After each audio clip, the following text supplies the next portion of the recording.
14 তারিখে বেঙ্গালুরু এফসির বিরুদ্ধে মোহনবাগানের হয়ে রবসান রবিনো হয়তো খেলতে পারবে না। সুতরাং চোটটা কিন্তু খুব একটা স্বাভাবিক নয়।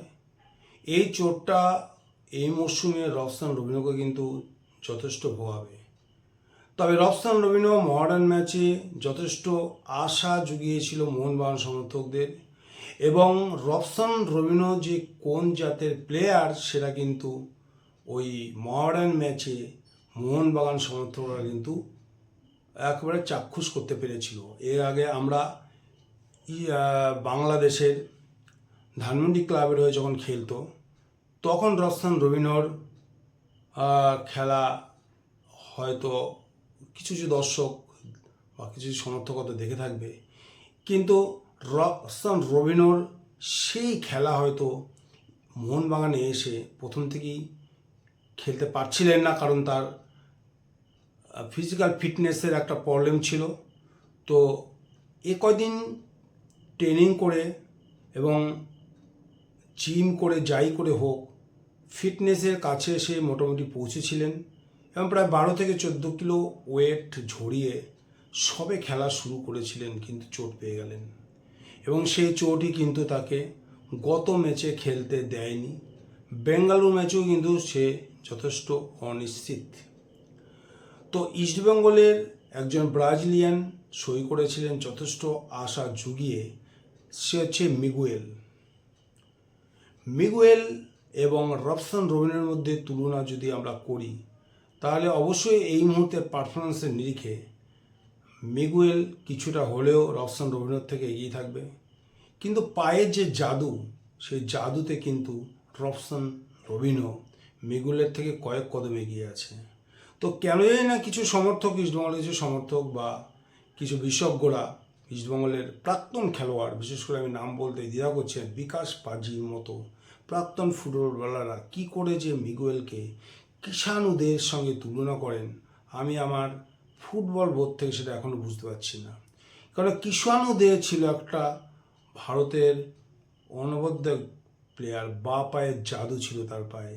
এখনও কয়েকটা ম্যাচ মিগুয়েল খেলে উঠতে পারল না, তার মধ্যে কিষাণুর সঙ্গে তুলনা চলে এসছে, এবং যখনই তার সাথে তুলনা করা হয়েছে মুখ থুবড়ে পড়েছে পরপর দুটো ম্যাচে। ইস্টবেঙ্গল একটাতে হার এবং আর একটা হচ্ছে ড্র।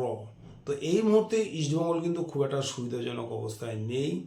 ইতিমধ্যে তারা 3 আর 2 মোট 5 পয়েন্ট নষ্ট করে বেশ কিছুটা পেছনে চলে এসছে, সম্ভবত 4 নম্বরের স্থান দখল করেছে। এর পরের ম্যাচে যদি ইস্টবেঙ্গল হারায় তাহলে কিন্তু এবছরে আইএসএল চ্যাম্পিয়ন হওয়াটা যথেষ্ট সমস্যা হয়ে দাঁড়াবে ইস্টবেঙ্গলের ক্ষেত্রে। পাশাপাশি ইস্টবেঙ্গল এবছরে যথেষ্ট ভালো দল গঠন করেছে, সেটা আমরা আগেও বলেছি, তবে সেই দল কখনই মোহনবাগানের স্ট্যান্ডার্ড হতে পারবে না। এর কারণ একটাই, যে দলটা মোহনবাগান প্রায় 3 বছর ধরে একই জায়গায় রেখে দিয়েছে, একই সাথে খেলছে, একই সঙ্গে ওঠা বসা সব কিছু একদম একটা পরিবারের মতো হয়ে গেছে, এবং প্রত্যেকটা প্লেয়ারকে ভালো মতো বুঝে গেছে কে কোথায় বলটা রাখতে পারে, এবং মাঠের ভেতরে বলো মাঠের বাইরে বলো এই যে সুন্দর একটা আন্ডারস্ট্যান্ডিং, এবং প্লাস মোহনবাগানের কোচ পরিবর্তন, এবং মোহনবাগানের কোচ পরিবর্তনের সঙ্গে সঙ্গে মোহনবাগানের প্রতিটা প্লেয়ারের শরীরী ভাষাই যেন পাল্টে গেছে। প্রত্যেকটা প্লেয়ার তার পজিশনে খেলতে পেরে যেন তার পুরনো ছন্দে ফিরে পাচ্ছে। শুধু দিমিত্রি পেট্রোরাস নয়, এখানে আমরা অনুরুদ্ধ থাপা থেকে শুরু করে আমি প্রতিটা প্লেয়ারের ক্ষেত্রেই বলবো তারা কিন্তু খেলতে দিচ্ছে, অর্থাৎ তারা যেখানে যে পজিশনে খেলতে পারে তাতে কিন্তু খেলতে দিচ্ছে সার্জিও লোবেরো, এবং প্লেয়ারের ভেতর থেকে সেরাটা বের করে আনতে পারে সার্জিও লোবেরো, এবং সেটাই কিন্তু মাঠে প্রতিফলিত হচ্ছে। এ পর্যন্ত আইএসএলের যে কটা ম্যাচ হয়েছে প্রত্যেকটা ম্যাচই কিন্তু মোহনবাগান জিতেছে। এছাড়া প্র্যাকটিস ম্যাচ যতগুলো হয়েছে অনেক গোলে কিন্তু বিপক্ষকে পরাজিত করে আজকে মোহনবাগান এই জায়গায় এসে পৌঁছেছে, এবং সামনে বেঙ্গালুরু ম্যাচ, এবং এর আগে যে দুটো ম্যাচ মোহনবাগান খেলেছিল, একটা ছিল ওড়িশা এফসি, একেবারে ওড়িশা এফসিকে প্রায় তাদের অর্ধে সবসময় খেলাটা কিন্তু তাদের অর্ধে হয়েছিল নাকানি চুবানি খাইয়ে, এবং রেকর্ড সংখ্যক গোলে কিন্তু মোহনবাগান জিততে পারত। দুর্ভাগ্য তাদের গোলগুলো হয়নি। মডার্ন স্পোর্টিংয়ের বেলা আমি একই কথা বলবো, যে ফুটবল মোহনবাগান প্লেয়ার উপহার দিয়েছে, যে কম্বিনেশন আমাদের চোখে দেখতে পেয়েছি, যে কম্বিনেশন মোহনবাগান সমর্থকরা পেয়েছে, এবং যে দিমিত্রি প্রায় হারিয়ে গিয়েছিল তাকে খুঁজে পেয়েছে মোহনবাগানের সমর্থকরা, কিন্তু উচ্ছ্বসিত মোহনবাগানের এই খেলায়।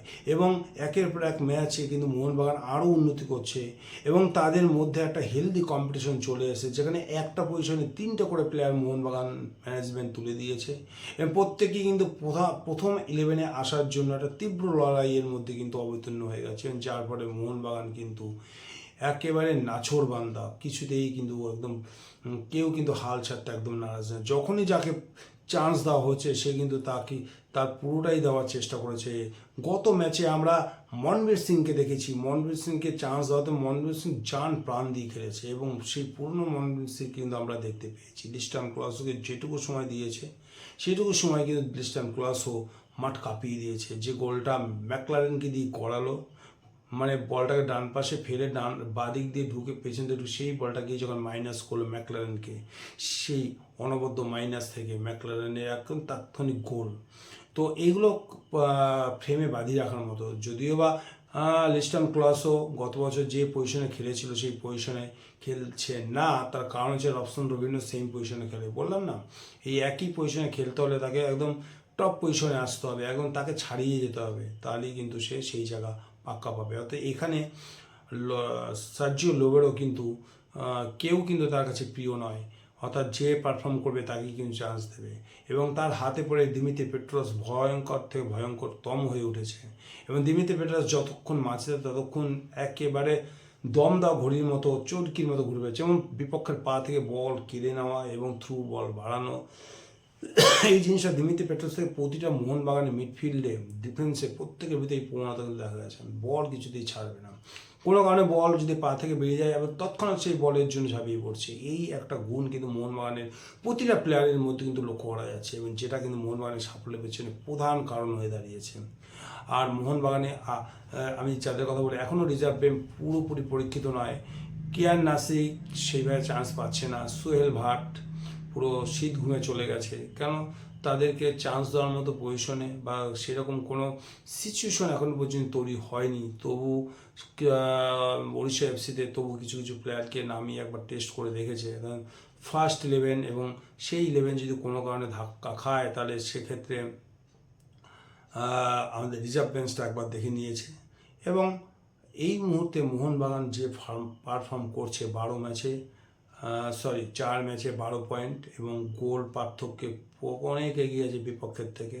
যদিও মোহনবাগানের ঘাড়ির উপর নিঃশ্বাস ফেলছে জামশেদপুর এফসি, তারাও 4 ম্যাচে 12 পয়েন্ট, এবং এই মুহূর্তে জামশেদপুর এফসি যদি নর্থ ইস্টের সঙ্গে পয়েন্ট খোয়াতে পারে তাহলে কিন্তু মোহনবাগান কিছুটা বাড়তি সুবিধা এগুলো পেতে পারে। তবে মোহনবাগানকে ম্যাচ ধরে ধরে এগোতে হবে, একটা ম্যাচ ধরে ধরে তাদেরকে জিততে হবে। এরপরে 4টে ম্যাচই কিন্তু মোহনবাগানের কাছে যথেষ্ট তাৎপর্যপূর্ণ। এই পরবর্তী 4টে ম্যাচ যদি মোহনবাগান জিতে যায় তাহলে এবছরে আমি ধরে নেব এবছরে আইএসএল চ্যাম্পিয়ন কিন্তু মোহনবাগানই হবে, এবং জামশেদপুরকে অবশ্যই মোহনবাগানকে হারাতে হবে। মোহনবাগানের সামনে একমাত্র চ্যালেঞ্জিং টিম এই মুহূর্তে যা দেখতে হচ্ছে জামশেদপুর এফসি, আর কেউ নয়। এই ম্যাচটা যদি মোহনবাগান জিতে যায় তাহলে এই বছরের চ্যাম্পিয়ন কিন্তু মোহনবাগানই হবে, এবং সেক্ষেত্রে মোহনবাগান কিন্তু হ্যাটট্রিক করে ফেলবে। তো আগামী 14 তারিখে মোহনবাগানের সাথে বেঙ্গল এফসির খেলা, আশা করছি এই ম্যাচটাও অনেক গোলেরই ব্যবধানে মোহনবাগান জিতবে। তো তোমাদের কি মনে হচ্ছে গোলে জিততে পারে, এবং সেটা তোমরা কমেন্টসে জানাবে। তো আজকে ভিডিওটা এই পর্যন্ত। তো ভিডিওটা কেমন লাগলো অবশ্যই কমেন্ট করবে, আর যারা প্রথমবারে এই চ্যানেলে এসছো এখনও চ্যানেলটিকে সাবস্ক্রাইব করোনি, এই চ্যানেলটিকে সাবস্ক্রাইব করো যাতে সবার প্রথম ভিডিও তোমরা পেতে পারো। আর ভিডিও দেখার জন্য তোমাদের অসংখ্য ধন্যবাদ। আবার দেখা হবে নতুন কোনো ভিডিওতে। বাই।